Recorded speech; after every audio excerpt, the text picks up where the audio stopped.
Welcome to another edition of Bearcats All Access. I'm your host, Marshall Kramsky. The Cincinnati men's basketball team coming off a tough loss in their first Big 12 game of the season, losing on the road to Kansas State, but it's time for redemption today, taking on a tough Arizona Wildcats team that likes to run with the basketball. I sit down with head coach Wes Miller and we talk game plan of what the Bearcats need to do to get that first Big 12 win of the season. Plus, we relive an exciting women's basketball game where they won their first Big 12 game of the season, and we sit down with Rayvon Griffith, Cincinnati's own. All that and so much more coming up on Bearcats All Access right now. Bearcats All Access, sponsored by All Good Home Improvements. State game. What did you learn about your team from that performance? You know, we didn't play well, but winning on the road in the Big 12 is challenging. It's going to be challenging every night, and you have to play to a certain standard, with a certain edge, and with a certain level of focus. You know, we didn't do those things to the standard that we've shown we're capable of, and when you do that, it's going to be difficult to win any night in the league, especially on the road in this league. Was that a wake-up call for your guys at all? Because you've been grooving recently. Yeah, I don't know if we always think about it as like we're grooving, we're not grooving. I think we think about it as what's in front of us today, and do we reach our standard today? And this group's been fun in the sense that generally, you know, with little exceptions, they work to the same standard, or to a very high standard, I should say, on a consistent day-to-day basis, and they play to that standard pretty consistently. Our game against Kansas State, we did, and you know, the idea is to learn from that. We certainly addressed that in film. We've addressed that in practice, and we're back to work now preparing for the next game. You got Arizona coming up. This is a team that likes to run and score the basketball. What stands out about the way the Wildcats go about their game? Here's a team we're playing in Arizona that's as good in transition as anybody in America. It's a big part of their identity, and they're a great rebounding team. So we're going to have to be good both sides of the ball rebounding. We're going to have to be great in our transition defense. And then it ain't over, because they do a really good job of moving it side to side in their half court, and certainly they have terrific players. Transition defense and offensive rebounding, that's something that growing up playing basketball, coaches will say it's a hard thing. It's a who wants it more. How much is it really that versus a technical aspect that you're breaking down with your guys? It's like everything we do. There's a combination of it all. I've always felt that the edge and mentality was the most important thing. You know, but certainly organization, the technical aspects of the game, the technique, the organization within the other 4 or 5 players. I mean, that stuff really does matter at this level of basketball, but the edge and mentality is what brings it all to life. And so I do think you have to have it all. Teams will we want small goals. You want to get those small goals early. How important is just getting that first Big 12 win this season? Yeah, it's important because it's the next game. You know, the next game is always the number one thing that we're looking ahead to. It's the next practice first and foremost, and maximizing today. And from a preparation standpoint, the next game. And the next game is Arizona at home, and that would also be our first Big 12 win. So those two things are very important. I know you don't like to look past the one game, but just because the next episode of this show doesn't air until after the Baylor game, going into Waco, that new arena, just what are the challenges that Baylor presents for you guys? To go in there, and it was a very, very difficult place to play. It was very loud. It was a great fan base. You know, that's something that I've heard our players talk about since that game. You know, I think when you look at Scott Drew's tenure at Baylor, I think it's one of the great stories in the history of college basketball. I mean, of where the program was, you know, 20-some odd years ago, and where it is today. It's become sustainable success. You know, they won a national championship in the last 5 years, and this team is no different. They're one of the best teams in college basketball, one of the best offensive teams in college basketball, and a very, very difficult opponent every single night. The first Big 12 win already tallied for the Cincinnati women's basketball team. Relive the thrilling winner against BYU coming up. Keys to Success, sponsored by Columbia Hyundai and Genesis of Montgomery. The Cincinnati women's basketball team captured their first Big 12 win of the season in thrilling fashion. Down 13 points, the Bearcats rallied all the way back to defeat BYU 72-63. The Bearcats didn't allow a single point from BYU in the final period of the game until there was 23 seconds left. Jillian Hayes tallied her 7th double-double of the season, as well as 3 other Bearcats reaching double figures. Really proud of this group. I thought their first, second, and the third, we were going to do ourselves in, and they got challenged going into the fourth, where we said that we needed a 25-10 quarter. And I guess that was my mistake. I didn't ask for it sooner. But I thought we did a great job stringing together some stops, and that created some offense for us. Went into halftime with 14 turnovers, and we ended with 15. So, again, we locked in much better defensively. And overall, I'm really happy with our fourth quarter, but we're going to have to play a little better for 40 minutes. The objective is to win, and we figured that out. I think this team is so good offensively, like BYU, so well coached, and they're very disciplined, that if you can just figure out how to be fundamental defensively, you can get yourself in the right spot. Because if it's just about preparation and scouting, it's very hard, just because they run a little bit of chin and some other things that make it hard for you to stay in front of them. So I thought our discipline was there in the fourth, but I thought that was the main thing. A lot of communication, everybody on the same page. I think a big part of it was just really locking into the game plan. Our coaches created a great game plan every game, and we just knew to win this game and to pull it off, we had to follow it. So I think all of us being on the same page helped us a lot. I think that what's phenomenal about Jill is that Jill could have gone anywhere out of high school, and she could have gone anywhere when her recruitment could have opened up, and she chose to be a Bearcat again. And so that's what comes along with it. You get to do the 30 double-double in the same uniform, and I think that's what makes it really cool. Jill, take us through the play to take the lead midway through the fourth quarter. Arlo Jackson hit the 3. What was going through your head there? I was like, oh, we're good. I think once you see some shots going in, especially that late in the game, it gives you momentum. And I think the whole team, we all just felt it. And I remember coming out at media timeout, don't stop the momentum, keep pushing it. So I was just really proud of the team for not letting one specific thing take us off track, and we were all locked in and focused on all the same things. You either want to win or you don't. And sometimes it's that simple. We can talk about a lot of technicalities, or you can just dig your heels into the ground and figure out a way to win.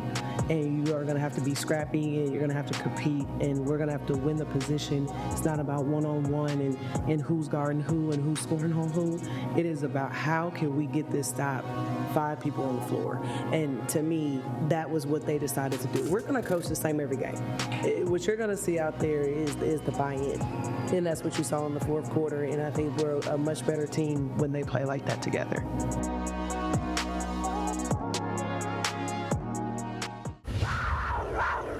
Before he was a Cincinnati Bearcat, he was a star in the Cincinnati high school basketball scene. Sports anchor Caleb Noah sits down with Rayvon Griffith and his journey so far. Bearcats All Access. Sponsored by All Good Home Improvements. Head coach Wes Miller's first recruit as the head coach of the University of Cincinnati basketball team was Rayvon Griffith. He was a Taft High School star, and now he plays for the Bearcats. After redshirting last season, Griffith dropped 8 points in his season debut. Rayvon sat down with WCPO9 sports anchor Caleb Noah.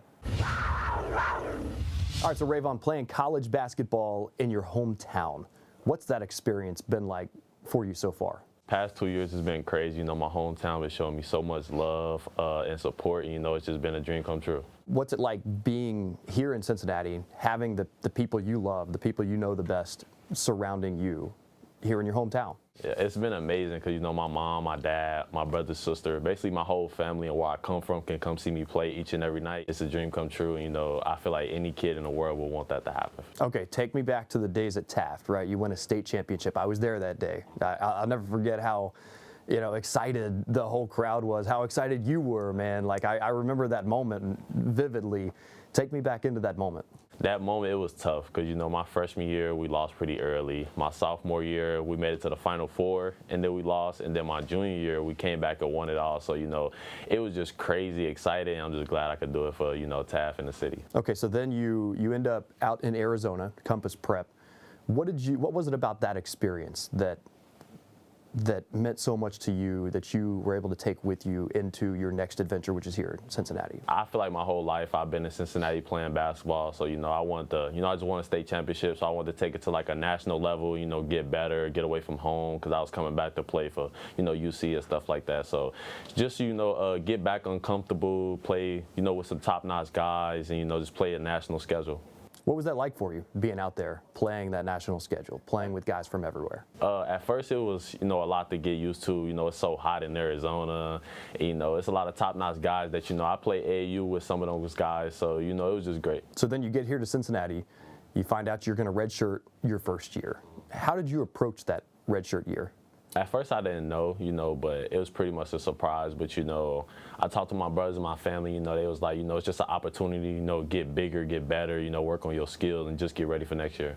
Okay, so obviously a lot of people around here got to see you at Taft, or got to even at least witness from afar what you were doing at Taft.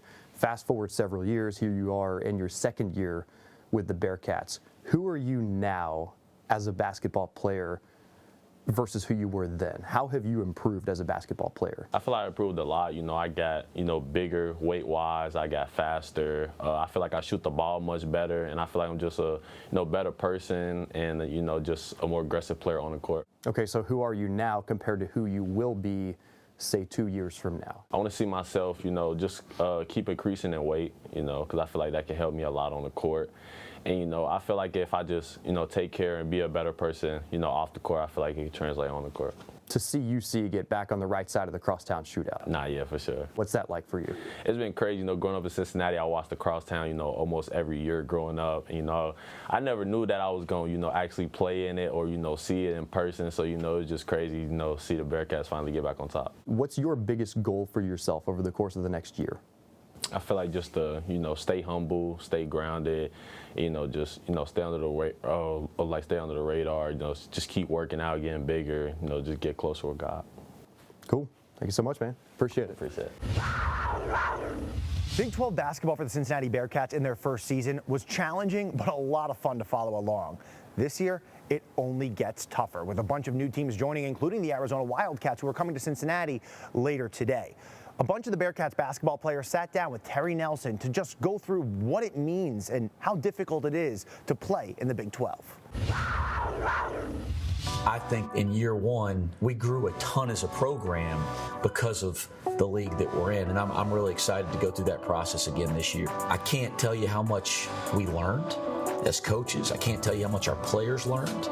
I can't tell you how much that forces you to grow because it's so competitive. It's hard, night in, night out. Every team, every player, every coach is good in our league. That makes for a very, very big challenge night in and night out.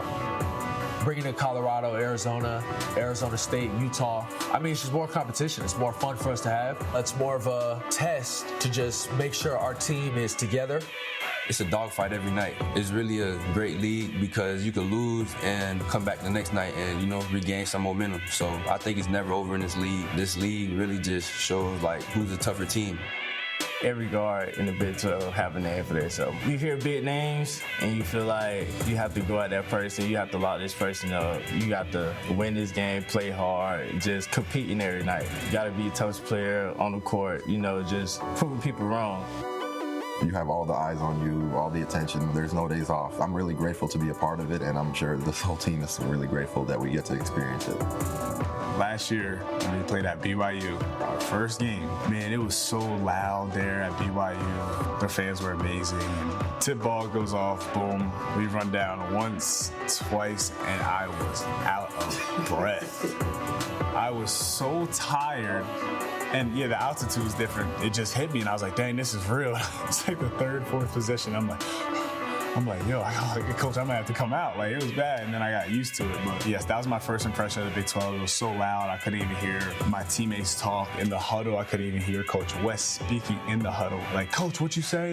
In the huddle, you know what I mean? And he's right here in front of us, so it was a great experience. It doesn't matter about rankings. It doesn't matter which team has won the most games, which team has not won the most games. Every team is a real team that can come on your court and take you out. So I think you got to be prepared. You can't never get too high. You can never get too low in this league. You got to be on 10 toes every game, every day in practice, preparing for the next team that you go against. Last year we had some games where we could have won, but we didn't ultimately. But the fans kept showing up, and that really gave us some confidence knowing that they still got our backs, even when it felt like the world was against us. I think this year is a huge year for the Big 12. Added some great teams, added some great players to the conference, even our team. You know, we got a team, you know what I mean? And there ain't no easy game in the Big 12. We seen it last year. We seen it with every team last year. The Big 12 is a great conference. I wouldn't want to be in any other conference, and I'm excited to get after my team this year.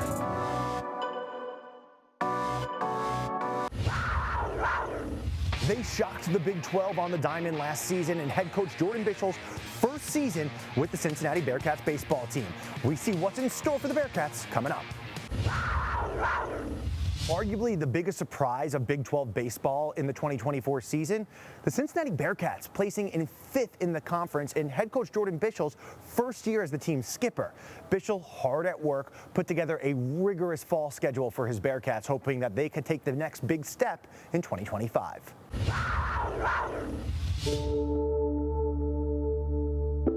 It's just more settled.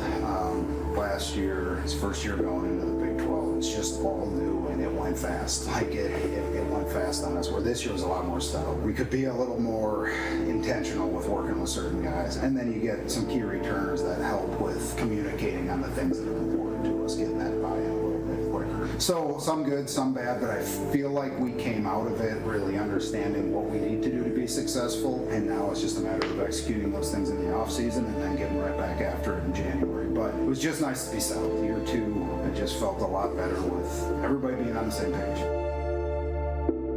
What we talk a lot about is by the last day of fall, what it looks like to play our style of baseball, what it looks like to prepare the right way. We're not going to do it consistently at the level we want, but to do it enough to understand what it needs to look like. And I think we got that accomplished. And so when I say what does it need to look like, pitchers starting to pound the strikes out more consistently and have stringing together several outings in a row where they get after hitters, seeing some of that bunt hit pressure stuff, seeing guys start to buy into that and attack it, starting to run the bases the way we want to, starting to play with the energy we want to. And I think the last week or so we felt like we started to really accomplish some of those things in late October. Number one, our new faces especially, it gives us a chance to see how they react to another jersey, a little higher pressure setting, those type of things. And sometimes you get really good results with that, sometimes you get ugly results, but let's find that out in October so we can start preparing for the next one a little bit more. It gives our guys a little bit of a break too. It's not easy to ask our guys to see the same set of 40 faces, guys that they're close with, but you want to see them be really gritty and compete hard against for 45 straight days, so that breaks it up a little bit. I think it brings some great attention to the program as well. We played Indiana and Pitt, Big Ten team and an ACC team, and it reaffirms a little bit of what we're teaching. How do you know if it actually works? And so when you see our hitting approach or our short game or the way we pitch have a positive impact against an outside opponent, I think our new guys see, hey, when we practice this and do it the right way, it's going to translate into quality baseball. Hit, the biggest thing that stood out was I thought we let ourselves get into a little bit of a rut and we didn't compete quite well enough that when we struggled, hitting the reset button and moving on. We also saw with Pitt, very, very aggressive team. They have some juice, they have some power up pitchers. Didn't do a great job of getting the ball to the edges and making adjustments in those situations. So we really stressed pounding the strike zone, which they did fine with, but then we didn't get to the edges well enough. Again, great learning experience. They see that, they understand what we're gonna have to do. We can watch some video of it. Indiana, I thought we did a really good job of being high energy, start to finish. I think also being in a road environment is big. We really struggled early in the season last year on the road. It's not so much a lot of times fans or things like that, it's just comfort. When you practice in the same place, you play in the same place, when you're comfortable in your surroundings, you're going to do things at a higher level. And going somewhere where you haven't seen the backdrop, it's just a different feeling. I think it was really good to be in that environment, work through that, and I think that'll help us when we get on the road early in the season. William McDonald has been a star for the Cincinnati Bearcats men's golf team, both on and off the course over the last 3 seasons. He's earned multiple academic achievements, as well as competing on that 2023 NCAA regional team. He's the elder statesman on the men's golf team, and he sat down with Harrison Sims on this edition of Talk Birdie to Me, presented by West Banco.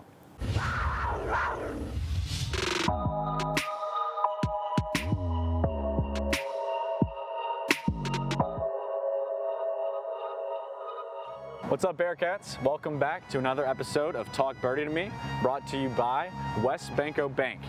I'm Harrison Sims, your host, and today I'm here with William McDonald, super senior from Oklahoma City, Oklahoma. We are on hole number 2 at Coldstream Country Club.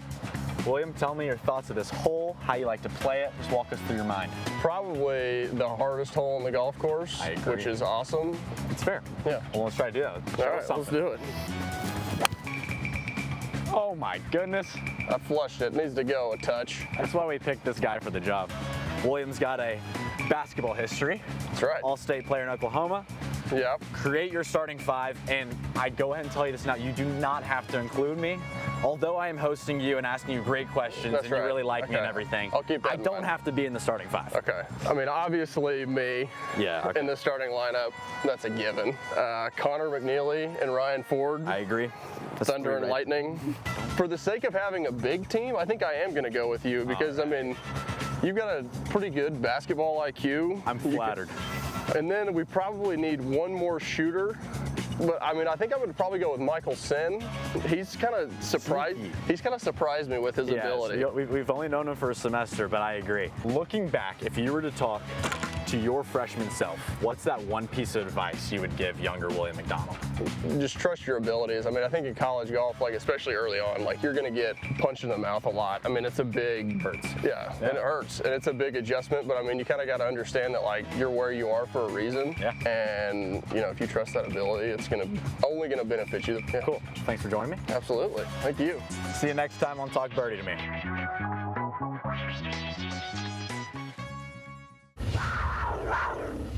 That's all the time we have this week on Bearcats All Access. I'm your host, Marshall Kramsky. The Cincinnati men's basketball team looking for that first Big 12 win of the season, hosting Arizona in just a few hours. Thanks for watching, and make sure to tune in every week at 11:30 a.m. on WCPO 9 for Bearcats All Access.